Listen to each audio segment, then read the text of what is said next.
Hello everyone, this is Dennis Semeka from the Daily Dot, and today we're talking about Quantum Break, the new PC and Xbox One exclusive title that combines a third-person action game with live-action episodes of a television show. Jack Joyce, played by Shawn Ashmore from the X-Men movies, comes home to the city of Riverport to reunite with his best friend Paul Serene, played by Aidan Gillen from Game of Thrones. Paul Serene is the director of a physics research project into the nature of time and whether human beings can control it. This being a science fiction story, it turns out that human beings can control time. They can also, in the attempt, cause a horrible accident that will bring about the end of time as we know it.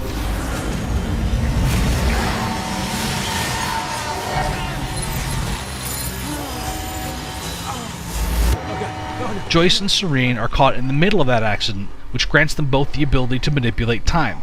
Quantum Break's story is about how Paul tries to solve the impending end of time and how and why Jack tries to stop it. The game portion of Quantum Break is a third-person action game along the lines of Uncharted, with lots of exploring environments, finding collectible objects, talking to other characters, and of course, cutscenes.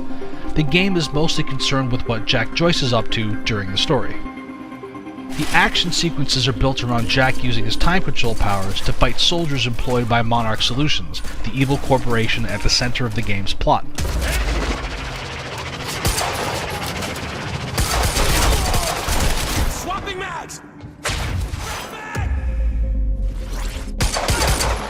Jack can temporarily freeze time within small bubbles, knock enemies around by distorting time fields, run at super fast speeds, and slow time down to line up the perfect shot, among other abilities.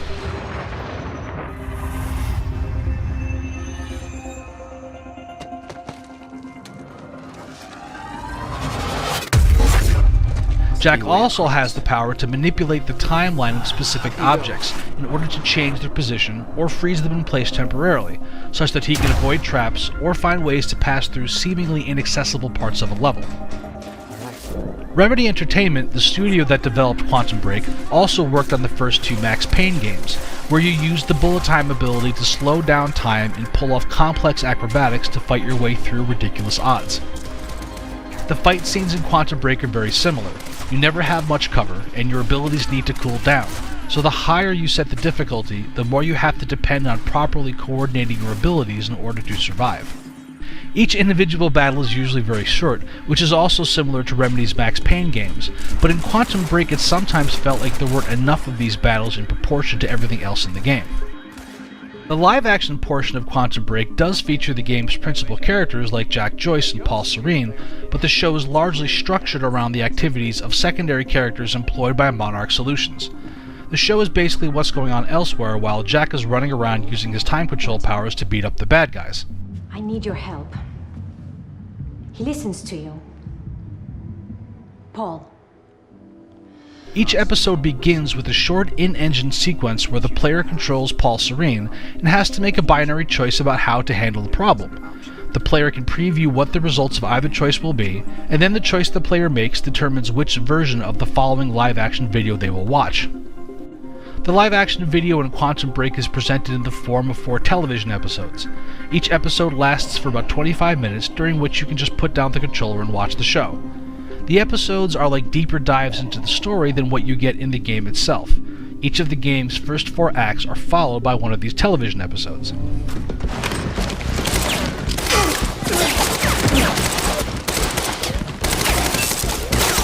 You have the option to skip the episodes if you want to. You might miss out on some subtleties within the game portion of Quantum Break if you don't watch the show portion, but I think you could get away with it. That said, even if I hadn't been reviewing the game, I wouldn't have skipped any of the episodes. I love time travel sci-fi, and genuinely enjoyed Quantum Break's story. The live-action performances were solid. Quantum Break the show also has some good live-action fight scenes. Remedy Entertainment calls Quantum Break a revolutionary entertainment experience, but developers have been using live-action performance in video games for going on 22 years. What makes Quantum Break different is the degree to which the game incorporates live action into the total experience.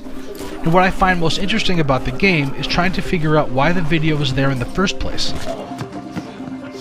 What we see in the television episodes could have been replaced with traditional video game cutscenes, and in some cases the quality of the story could have been improved by doing so.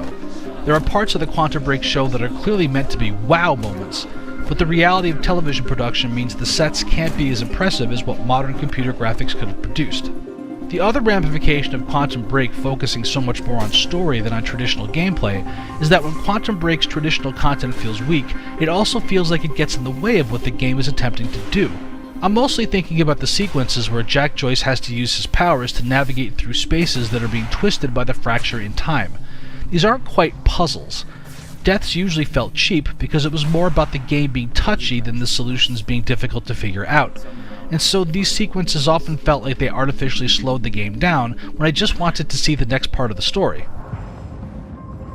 Maybe that's the ultimate risk of creating video games that also want to be television shows or movies.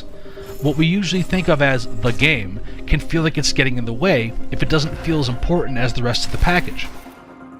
And trying to figure out how a video game can get in the way of being a video game can be just as confusing as trying to figure out all the time travel paradoxes in Quantum Break.